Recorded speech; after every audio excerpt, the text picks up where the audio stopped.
Mais sachez qu'une fois à l'ambassade, vous serez interrogé sur votre parcours. Ça, j'en suis certain. Vous serez interrogé sur votre parcours. Et surtout en langue italienne.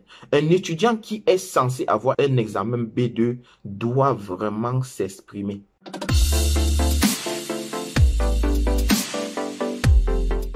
Une fois de plus, salut à tous. Bienvenue sur cette nouvelle vidéo dans laquelle je vais exclusivement vous parler de ceux qui sont en attente de la procédure. Ceux-là qui ont déjà eu à composer leur examen de langue et qui attendent impatiemment l'ouverture ou le lancement officiel de la procédure. Qu'est-ce que vous avez à faire durant cette période en attendant que les ambassades ou l'ambassade de l'Italie en particulier puissent débuter avec la procédure pour étudier dans les universités italiennes l'année académique 2023. Si tu es intéressé par les études en Italie et que tu as déjà réussi ton examen, même celui qui n'a pas encore réussi et qui a déjà fait ses cours de langue, cette vidéo est pour toi. Tout d'abord, n'oublie pas à la fin de notifier quelles sont tes préoccupations par commentaire pour que je puisse les résoudre au fur et à mesure. Pour que je puisse peut-être faire des vidéos si possible pour expliquer ce qui a lieu à faire. Mais que doit faire une personne qui est en attente? Premièrement, tu dois tout faire pour te mettre à la page. Tu dois tout faire pour réviser tes cours. Ce conseil est valable également pour tous ceux-là qui ont eu à laisser les cours de langue ou bien à finir les cours de langue il y a de cela 6 mois, 1 an et demi, 2 ans même pour certains. Il y en a qui ont eu l'examen de langue il y a même 3 ans. Il est fort probable que vous passez par un colloquio dorénavant. Il est fort probable parce que les ambassades ont remarqué que certains étudiants qui s'y présentaient ayant réussi l'examen de langue ne réussissaient pas à s'exprimer ou ne réussissaient plus à s'exprimer. Et le plus souvent, les promoteurs de centres sont pointés. Or, c'est généralement la faute des étudiants. Quand ils finissent de faire cours, au lieu de s'imprégner encore plus dans la langue, ils préfèrent aller faire d'autres choses. D'autres se livrent à des activités qui n'ont rien à voir avec leur futur. Il est vraiment conseillé de vous remettre au travail. Révisez les langues. Et quand je parle de réviser, il ne suffit pas de prendre votre cahier et de vous mettre là à regarder comme si vous êtes en train de visionner ou de regarder des photos. Prenez attache à nouveau avec les cours. Formez-vous. Oui, je vous demande sérieusement de vous former. Il y a eu un cas l'an dernier, un étudiant qui avait tout pour avoir son visa. Et quand je dis tout pour avoir son visa, les conditions étaient réunies. Caution, université acceptée, prise en charge valide, une bonne note en langue. Mais, une fois à l'ambassade pour lui remettre le visa, le responsable se rend compte qu'il n'arrive pas ou n'arrive plus à s'exprimer en italien. Ce qui a entaché son dossier. Je profite par cela pour vraiment vous réveiller, tous ceux-là qui sont en attente de la procédure. Remettez-vous au travail. Si possible, rendez-vous dans les centres de formation. Recommencez à faire les cours. Même si vous devez payer pour le faire, je vous conseille vivement de reprendre avec les cours. Si vous sentez que vous ne maîtrisez plus l'italien, un conseil, ne déposez même pas vos dossiers. Oui, ne déposez pas vos dossiers. N'allez pas créer les problèmes où il n'en faut pas. La maîtrise de la langue italienne est un passage obligatoire pour celui qui veut étudier dans des universités italiennes. Le niveau B2 est vraiment très avancé une fois que vous êtes sur le territoire italien. Ceux qui ont passé le temps à s'amuser, ceux qui ont passé le temps à jouer et ceux qui ont même passé le temps à tricher, sachez que devant, la tricherie ne peut pas vous aider. Je suis très sérieux quand je fais cette vidéo. C'est un conseil que je donne à ceux qui ont déjà réussi leur examen de langue et qui sont en attente de la procédure qui va débuter certainement très bientôt. Je ne saurais vous donner une date vraiment précise. Dans des vidéos que je vais publier sur cette chaîne YouTube, où je vous invite d'ailleurs à vous abonner et vraiment de cliquer sur la cloche de notification parce que je vais vous mettre du contenu en ce qui concerne la procédure. On va parler de tout. Toute la procédure sera détaillée dans cette chaîne YouTube. On ne va rien vous cacher. Et c'est là gratuitement. Je dis bien gratuitement. Vous n'aurez qu'à suivre pas à pas la procédure ici. Je reviendrai sur des vidéos pour ceux qui n'ont pas encore fait les cours de langue. Qu'est-ce qu'ils doivent faire? Pour ceux qui sont en train de préparer les dossiers, quels sont les documents nécessaires? Quels sont les dossiers qu'il faut?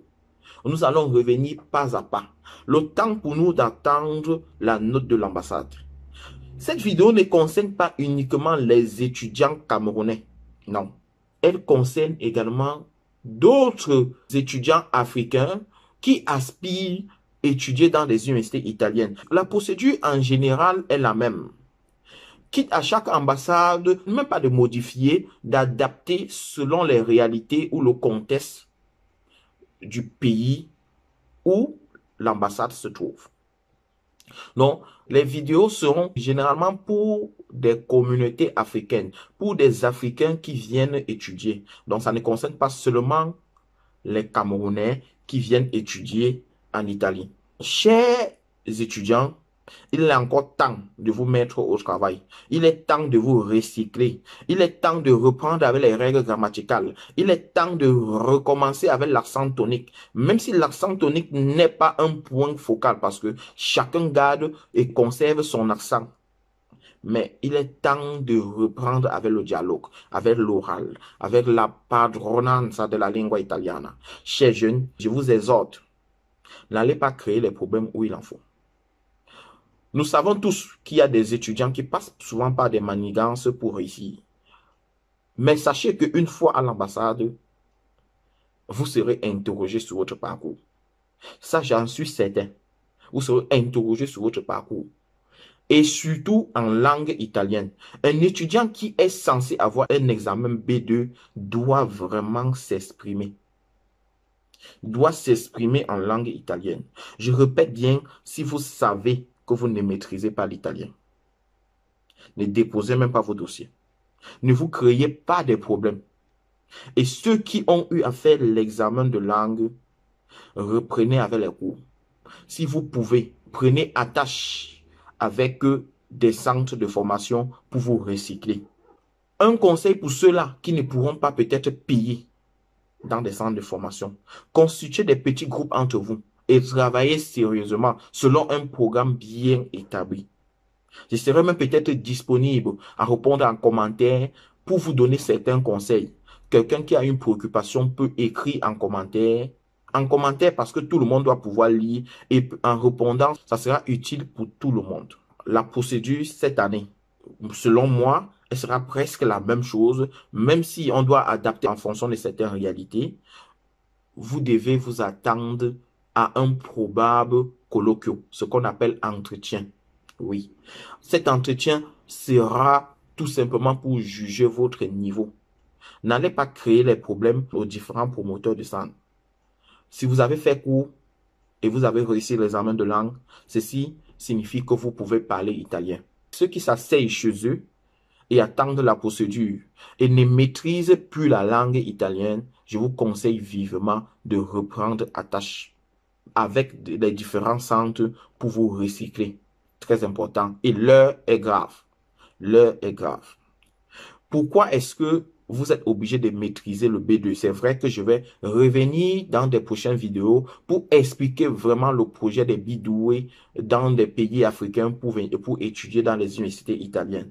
Mais c'est tout simplement parce qu'une fois à l'université, le niveau adapté pour faire cours est un niveau très élevé. Les professeurs ne veulent pas savoir si vous êtes italien ou camerounais ou ghanéen ou sénégalais ou africain ou arabe ou chinois. Parle en italien. Il fait son cours en italien. Il explique tout en italien. Vous composez en italien. Vous faites des tests en italien, que ça soit oral, que ça soit écrit.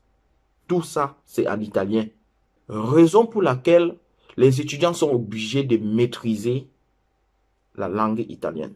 Si cette vidéo t'a vraiment intéressé ou si ça vous a intéressé, n'oubliez pas d'aimer pour encourager à faire d'autres vidéos qui vont vous aider dans des prochains jours lorsque vous serez en train de monter votre procédure. Je répète, nous allons traiter tous les sujets sur la procédure pour étudier dans les universités italiennes. Je dis bien tous les sujets, que ce soit l'université à choisir, que ce soit la caution, que ce soit la prise en charge, que ce soit les documents à fournir, que ce soit l'avant-visa, l'après-visa, que ce soit l'attente du visa, qu'est-ce qu'il faut faire, que ce soit la culture, la langue italienne, nous allons en parler ici. Nous allons parler de vos choix universitaires. Nous allons parler des universités italiennes. Nous allons parler de beaucoup d'autres choses. Donc, je ne saurais prendre le temps de vous expliquer ici. Sinon, nous allons passer 2 heures. Je vais vous détailler tout. Partagez la vidéo à celui-là qui a fait les cours de langue et qui est en attente de la procédure. Cette vidéo pourra vraiment l'aider. N'oubliez pas de vous abonner sur la chaîne. Nous allons partager du contenu qui va vous aider. Sur ce, je vous souhaite une excellente journée et restez vraiment attentifs pour la procédure car nous allons tout faire pour vous aider à monter votre dossier vous-même sans avoir forcément besoin de quelqu'un ou sans avoir à débourser de l'argent. Vous ne payerez généralement que lorsque vous serez en train de faire un service, par exemple légaliser vos dossiers. Ciao, ciao et bonne chance à tout le monde pour la procédure.